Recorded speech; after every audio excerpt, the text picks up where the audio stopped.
Joining us now is Tony East from Locked On Pacers and Locked On NBA, who you can follow on Twitter at TEastNBA. Now, Tony, the Pacers are kind of in an interesting spot, right? You know, midway through last season, they make the deal. They acquire Tyrese Haliburton, no more Domantas Sabonis. And I want to kind of start with Haliburton because I look at the numbers. I know, small sample size, 26 games, but I look at the numbers and I look at what he did with the Pacers, and I don't know how you can't sit there and be like incredibly excited that the Pacers may have like stumbled into a future superstar. To put some perspective on this, right? When he was with the Pacers, 26 games, right? Averaged 17.5 points, 4.3 boards, 9.6 assists, 1.8 steals across those 26 games. Only 3.2 turnovers per game. That's a 3-to-1 assist to turnover ratio. Did this with incredible shooting on top of it. And some perspective on that, again, I know it's a smaller sample size, but in Steve Nash's second MVP season, he averaged 10.5 assists and 3.5 turnovers. Another 3-to-1 assist to turnover ratio. I mean, should I be like less high on Haliburton than I currently am?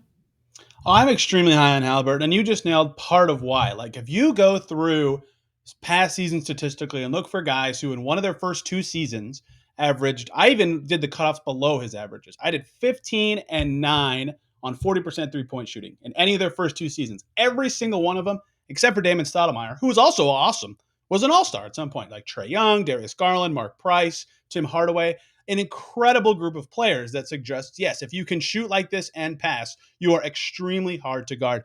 And so even if he never becomes this elite dynamic scorer, the skills he has are just so rare and hard to contain that he's going to be very good and someone that can lead the Pacers through this rebuild at whatever pace they decide to take it. They're not a franchise that likes to go slow, but they're also not a team that typically trades away good players and goes through rebuild. They did that last year. So we'll see where they're headed. But Haliburton, very good player. I think a little underrated in the NBA sphere given his stats and projects to be even better pretty soon. Yeah, and I mean, he's basically kind of flirting as well with that 50-40-90 club. Needs to get the free throw shooting a little bit higher, but I think that's something that he can absolutely accomplish. Looking at where the Pacers are at, kind of navigating this rebuilding process for the Pacers, which I think at one point in time you called it a retooling process, not a rebuilding process. So, at Cold Takes exposed you for that one.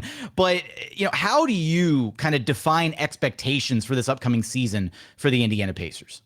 It's funny looking back on me saying retool because I just alluded to something too. Like, they never do what they're doing right now. The last time they truly even like tried to rebuild, I don't even know when you could say that, was like the 1990s, like the very early 1990s. They never do this. So it's very different for them. And that's why defining expectations is really interesting. The franchise has never really had to think like this before, where development is more important than wins. It looked like when they traded Paul George, they might be headed for that. But even then, they signed Bogdanovich, they signed Collison, Victor Oladipo suddenly is amazing, and boom, they don't even have to deal with that.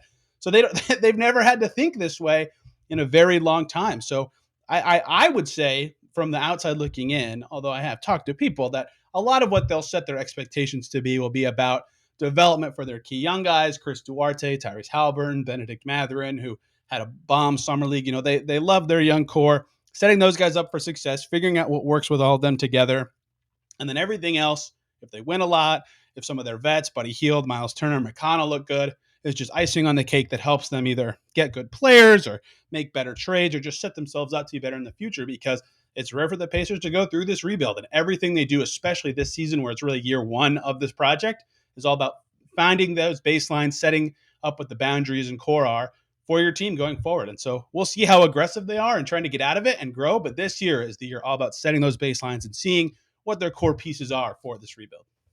Those three names you just mentioned there, I desperately want to see at some point this season. I don't know if there's even a remote possibility of it being a starting lineup at some point, but the idea of Tyrese Haliburton, Benedict Mathurin, and Chris Duarte all sharing the floor with one another at the same time is a really intriguing possibility for me, because they all have, I think, the size to be kind of that like switchability on defense, and maybe Mathurin is the one kind of anchoring the three spot. Maybe you want a three that's a little bit bigger than that, but just all three of those guys on the floor together would be a really interesting look. And I hope it's something that Rick Carlisle is willing to tinker with a little bit. But when kind of looking at where this Pacers team is at, how do you kind of, looking at Carlisle, right? What are the thoughts on, like, is he bought into the idea of rebuilding this thing from the ground up? Because I didn't expect him to be like Right? I thought he was kind of brought in to be like the winning coach. For sure he was. They played the Heat on TNT in December last year, right? And they were still a little under 500, but kind of in the mix for play-in playoffs at the time, looking a little better. And they just started their big COVID hit on their team, and we're kind of at the start of a skid. And Jared Greenberg of TNT reported on the broadcast that he talked to Rick Carlisle about, hey, did you sign up for rebuild? And he said that Carlisle was like, no, which is funny because when he had talked to local media, he hadn't been so direct about it. He had kind of talked around the question. So yeah, I and a lot of others agreed with you. Like, this guy's won a championship before. All his teams really gel in the regular season. Great tactician, even though he hasn't done great in the playoffs since winning a title. Like, he's very well regarded as a strong coach. But they were bad last year. They had to make the directional change they did. So when talking to Carlisle this summer, at post-draft pressers and free agency stuff, something he really likes about coaching is the teaching side of it. Teaching guys skills that they can apply in games that help them get better, that help the team get better, that set up certain lineups to click better.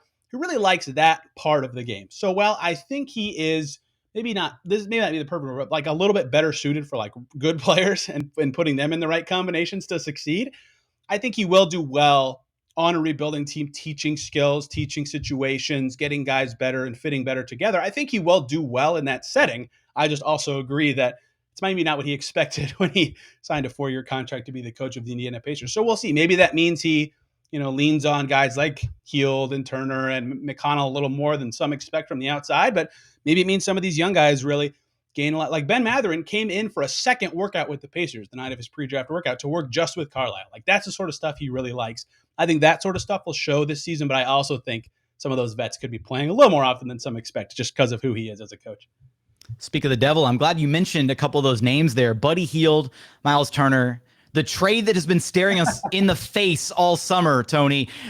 Thoughts on this, proposed salary dump, Russell Westbrook swap, Pacers maybe walk away with a pick or two from LA. The framework of the deal, the way that I look at it, right, is you got all this propaganda coming out of, LA saying they're not going to trade Russ. They want to test it out. They're going to run with a Russell Westbrook, Patrick Beverley backcourt, I guess. Is it just one of those things where things need to start blowing up really poorly in LA for them to entertain, cashing on this trade with the Pacers? And would the Pacers not be maybe better suited to see if they can get more elsewhere and maybe dealing, Turner and Hield individually rather than trying to package them in a deal for a guy like Russ and obviously the picks?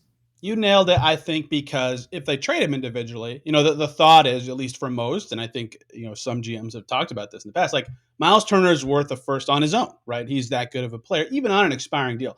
And so the difference between Westbrook negative value and Hield neutral value is the other first. And that's why the Pacers are right to be asking for 2 firsts. But I also understand the Lakers saying, well, these are our only 2 ways we can get better at all with LeBron on our team. So if this trade doesn't work for us, we don't want to do it. So they might not want to trade both firsts unless they, like you said, have a terrible start and totally desperate. So I don't think it's going to happen because of that sort of standstill of goals. I understand why both teams are making the decisions they make. It makes a lot of sense for the Pacers. They need to reach the salary floor somehow at some point. And if they can get some draft picks along the way, especially for a guy like Hield, who may not be in their long-term future, yeah, that makes sense. But they have to get the right protections and get the right assets back because Turner is good. Hield had a good season for them. So it makes sense for both teams to explore it. But until the asset value is right, I don't know if it's going to happen. Last thing here for you, Tony, and we just, found out, as reported by Shams Charania of The Athletic this past Friday, the current framework for the proposed NBA in-season tournament as soon as the 2023-2024 season. Basically, as structured, it would be cup games kind of throughout November.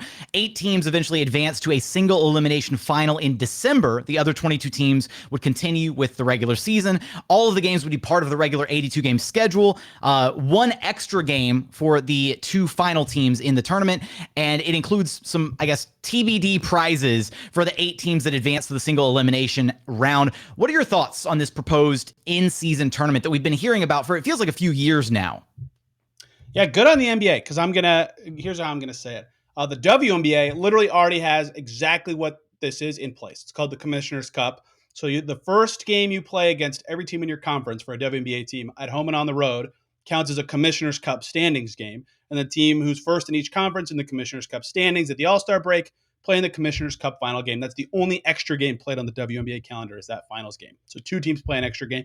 And it's awesome because there's like late in the Commissioner's Cup race, you care about those games a little more, so the regular season becomes more important.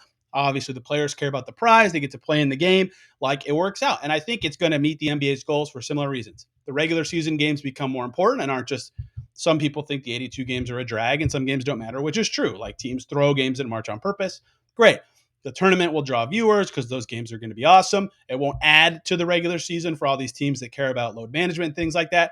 It seems like a pretty good system that copies something that has worked for another league. And to me, that makes it a win for checking all the boxes that the NBA cares about. Obviously, it'll come with some unforeseeable drawbacks, but for the goals it seems like the NBA has for the tournament, for the league growth, and for something that's already in place and working for another league, yeah, I like the idea. I think it's a good idea for the league to pursue something like this, as long as they can figure out the right pricing, because these players make so much money.